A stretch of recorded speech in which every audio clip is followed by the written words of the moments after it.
大切な家族に危険が迫った時、あなたはどんな行動をとりますか？遡ることおよそ7年前の2015年8月18日、アメリカ・オハイオ州深夜3時、住宅地に立つ簡素なアパート前に救急車が止まりました。救急車を待っていたのはジョセフ・ピルキントンという中年男性。彼は弱り切った息子を抱え、ひどく焦燥している様子でした。その隣には若く美しい妻ブリタニーの姿も。君は家で待ってて、必ず連絡するから。すでに息をしていない息子に付き添い救急車に乗り込んだジョセフ。妻のブリタニーは肩を震わせながらサイレンを鳴らして走り去る救急車を見送りました。そして彼女は大きなため息を吐いた後、こうつぶやいたんです。これでやっと安心して暮らせるわ。危篤状態の息子に安堵の表情を覗かせる母親。彼女が息子に抱いていた複雑な感情とは。母を狂わせたのは逃げ場のないいびつな家族関係だったんです。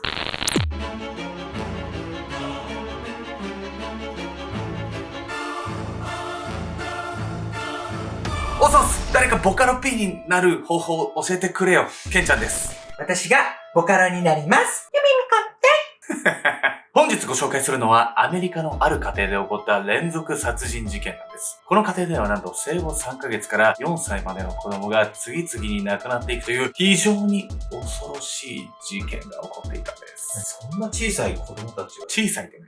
小さいって。そんな小さな子供たちが亡くなっちゃってるって、ネグレクトかなんかってこと？実はこの家庭で起きていたのは虐待とはね、また少し違った事情だったんです。なんとこの殺した理由とは実は子供だったり、いろんなものを守ろうとした結果だったんです。なんで守ろうとしてるの？死んじゃうのよ。そこのね、矛盾っていうのは非常にね、メトラの皆さんも気になるところだとは思うんですけれども、まずはね、息子さんが救急搬送された場面から見ていきたいと思います。母の望み。遡ることおよそ7年前の2014年8月18日、舞台はアメリカ・オハイオ州。午前3時を回った頃、ローガン郡の都市ベルファウンテンのあるアパートから救急搬送の要請が入りました。息子が息をしていないんです。すぐに来てください。電話越しに訴えるのはジョセフ・ピルキントン43歳。深夜、ふと目を覚ましたジョセフは、隣で眠る生後3ヶ月の息子ノアがぐったりしていることに気がついたといいます。アパートの前に救急車が到着すると、ジョセフは息子ノアを抱え、慌てた様子で車両へ駆け寄りました。ジョセフのすぐ隣には妻のブリタニー・ピルキントンの姿も。23歳と若く、まだあどけなさの残るブリタニーは救急車に乗り込む夫と息子の姿をひどく動揺した様子で見ています。何かあったらすぐに連絡するから、君は家で待ってて。ジョセフがそう言い残した後、救急車はすぐに発進。妻ブリタニーは不安げな表情でその後ろ姿を見送りました。生後3ヶ月の子供がさ、そんなことになるって気が気じゃないわよ。そうですよね。本当にね、生まれたばかりの子供って守ってあげないといけない立場ですしね。逆に守ってあげる立場としては責任を感じやすくもなっていくんです。救急車を見送った後、アパートの部屋に戻り、気の抜けた様子でベッドに身を投げたブリタニー。彼女は目をつむり、息子ノアの血の気を失った顔を思い浮かべていました。大丈夫かしら？ブリタニーがそうつぶやくと、同時に携帯の着信音が鳴り響きます。電話の主は夫のジョセフでした。ノアは死んだよ。力ないジョセフの言葉に短くため息を漏らしたブリタニー。彼女は隣で寝息を立てる4歳の娘を抱きしめ、涙ぐみながらこう言いました。よかった。これで安心して暮らせるね。どういうこと？ブリタニーは息子の安否を心配してたんじゃないの？違うんです。実は彼女は息子がちゃんと死んだかどうかを気にしていたんです。そして冒頭でも言ったように、この家で子供が亡くなったのはこれが初ではないんです。3人の息子。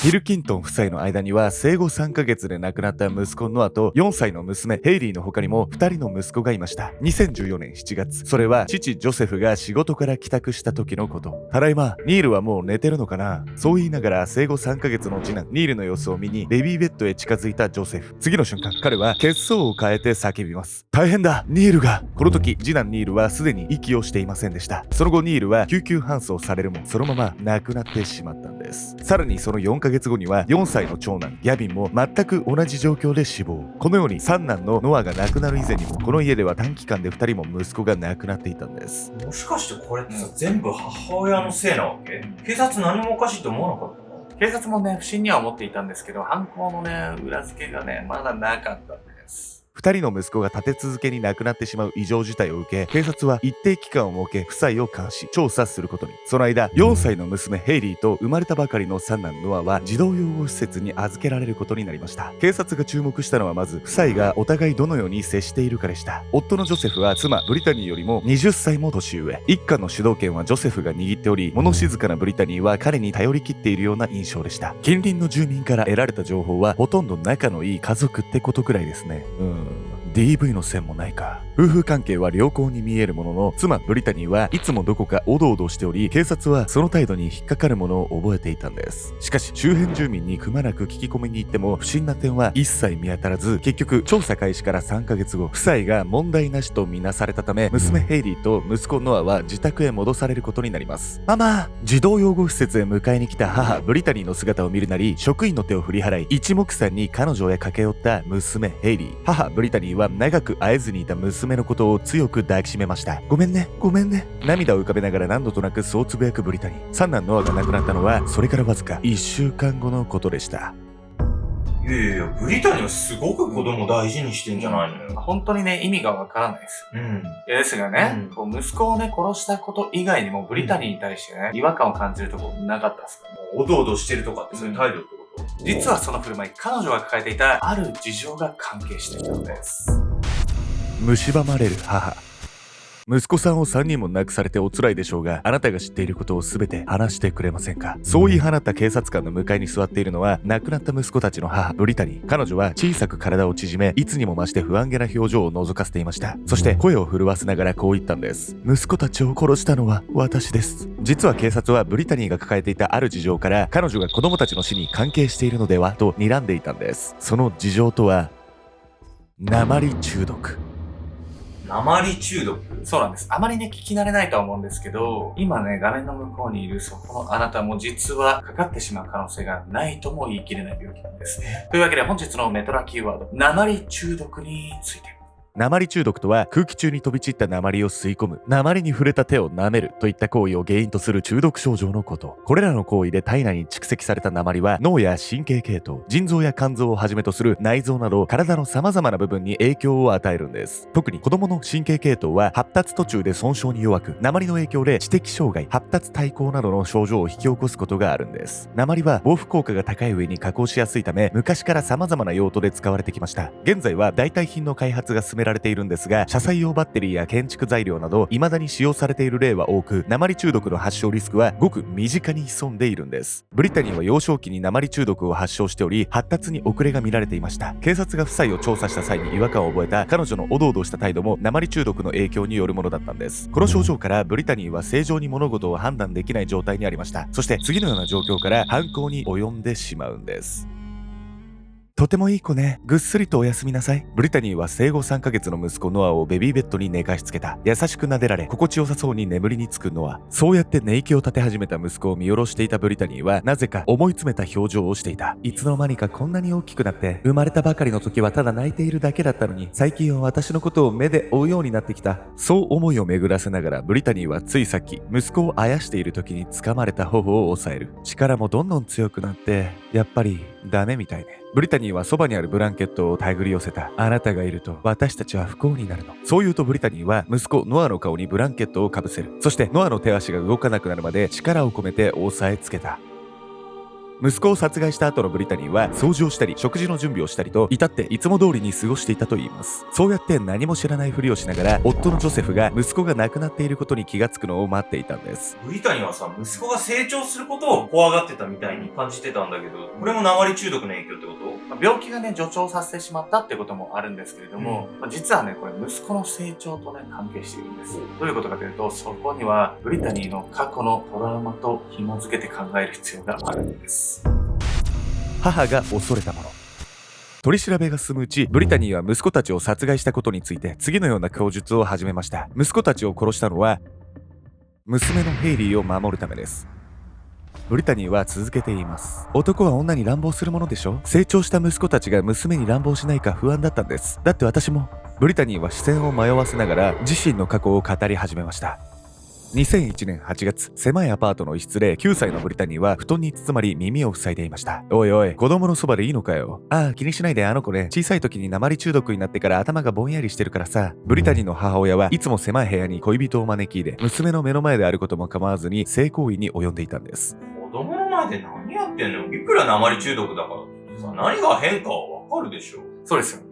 まあだから異常な倫理観を持ったね、大人に囲まれてしまったってことが、この後ね、こうブリタニーに悲劇をもたらしてしまうんです。いつの日からか母の恋人はブリタニー親子のアパートから帰らなくなり、3人はそのまま一緒に暮らすようになります。一緒に暮らすようになってからというもの、母の恋人はブリタニーの学校や病院にも進んで付き添いました。そしてその時は決まって周囲にこう言い回るんです。俺はブリタニーの父親だ。さらにブリタニーの母親はいつもブリタニーにこう言って聞かせていました。彼の言うことをちゃんと聞くんだよ。男の父親のような振る舞いと母親から何度もそう言い聞かされたことで、ブリタニーは次第に母の恋人のことを本当の父親だと思うようになっていたんです。しかしブリタニーが11歳を迎えた頃のこと、そんな3人の親子関係が崩壊する出来事が起こってしまいます。ブリタニー、おいで、一緒にテレビを見よう。いつものようにブリタニーを手招きし、自分の隣に座らせる母の恋人。ただテレビ画面に映し出されたのはいつも彼と一緒に見ていたアニメや映画ではありませんでした。母の恋人がこの日ブリタニーに見せようとしたものはアダルトビデオ。